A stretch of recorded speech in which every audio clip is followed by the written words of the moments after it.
सबसे पहले तो आप सभी पत्रकार बंधुओं का मैं यहाँ पर हार्दिक अभिनंदन करता हूँ, स्वागत करता हूँ और आप सभी को जय हिंद करता हूँ। आज जो प्रेस कॉन्फ्रेंस ये रखी गई है, हमारे विभाग building and construction worker welfare board के द्वारा, इसका जो ध्येय है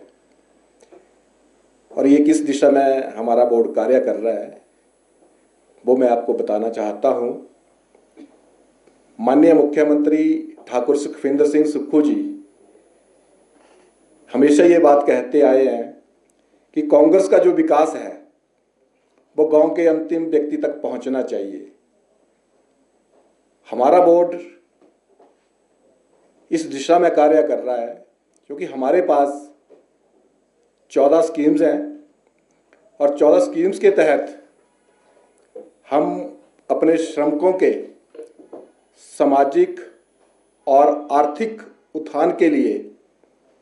कार्य कर रहे हैं ताकि उनका भविष्य, उनका फ्यूचर हम लोग अच्छे हाथों में विकसित होता रहे। इसलिए हमारा बोर्ड दिन रात इस दिशा में कार्य कर रहा है, जिससे जो माननीय मुख्यमंत्री ठाकुर सुखविंदर सिंह सुक्खू जी का सपना है कि अंतिम व्यक्ति तक हमारी कांग्रेस की जो पूरे प्रदेश भर में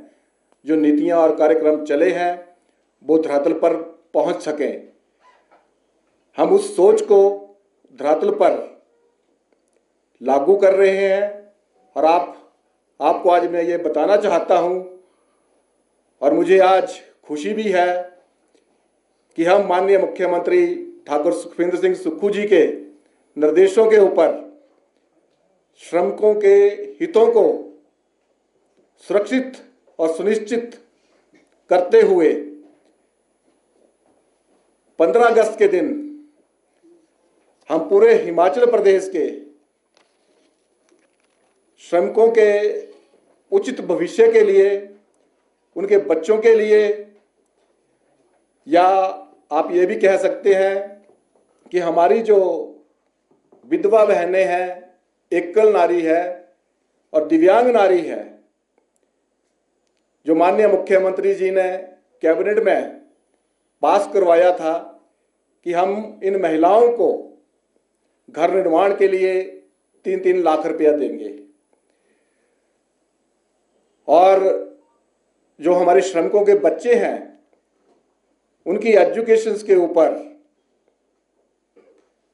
हमारा बोर्ड दिन रात कार्य कर रहा है ताकि श्रमिकों के बच्चों का भविष्य जो है उनका सामाजिक और आर्थिक उत्थान हो सके और उनका जो आने वाला भविष्य है वो सुरक्षित हो सके। मैं आपको ये बताना चाहूँगा कि 15 अगस्त के दिन हम अपने श्रमिकों के अकाउंट में आरटीजीएस के माध्यम से 20 करोड़ 61 लाख 20,102 रुपया हम अपने श्रमिकों के अकाउंट में डालने जा रहे हैं और जिससे लगभग हमारे जो श्रमिक हैं जिनको जो फायदा होने जा रहा है इन स्कीमों के तहत 4,967 लोग हैं। अब मैं आपको ये कहना चाहूँगा कि जैसे कि हमारे बोर्ड के अंदर हम अपने श्रमिकों के जो शादी होती है या उनके बच्चों की शादी होती है तो शादी के ऊपर 1,758 परिवारों को, श्रमिकों के परिवारों को 8 करोड़ 98 लाख 53,000 रुपया देने जा रही है। इसी तर्ज पर एजुकेशन शिक्षा के लिए जो हमारे श्रमिकों के बच्चे एमबीबीएस कर रहे हैं, इंजीनियरिंग कर रहे हैं या पीएचडी कर रहे हैं या बीटेक कर रहे हैं या वो नर्सिंग कर रहे हैं या वो बीएड कर रहे हैं या आईटीआई कर रहे हैं, इन सभी बच्चों के सुरक्षित भविष्य के लिए बोर्ड 2,788 बच्चों को 7,88,90,000 रुपया देने जा रही है। इसी तर्ज पर मैटरनिटी के ऊपर अपने श्रमिकों को की हेल्प जो करते आए हैं, उसमें 109 हमारे पास केस हैं, जिसमें 38,02,100 रुपया देने जा रहे हैं। और सबसे जो बड़ी बात है, जो माननीय मुख्यमंत्री ठाकुर सुखविंदर सिंह सुक्खू जी का अपनी आम जनता के लिए, अपने श्रमिकों के लिए